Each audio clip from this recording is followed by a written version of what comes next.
L'Europe prévoit le déploiement de 35 gigawatts d'ici 2030 et ce chiffre s'élève à près de 100 gigawatts à l'échelle mondiale.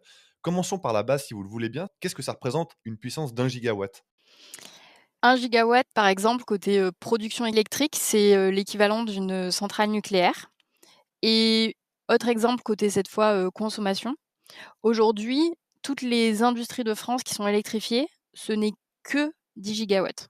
Donc quand on parle d'1 gigawatt, on sent que ça va être conséquent. Et est-ce que vous pouvez aussi nous expliquer la différence entre puissance et consommation électrique? Parce que je pense que c'est pas clair pour tout le monde. La puissance électrique, ça se mesure en gigawatts et c'est une unité de mesure de la puissance instantanée. Donc c'est vraiment ce qui est produit ou consommé de façon instantanée, à la différence de la consommation où là, ça va être ce qui est produit ou consommé sur une période donnée et l'unité, ça va être le térawattheure. Et donc en fait, quand on dit: «On va installer 1 gigawatt», si jamais ce gigawatt, on va dire, il est utilisé tout le temps, c'est à peu près équivalent à un peu moins d'une dizaine de térawattheures.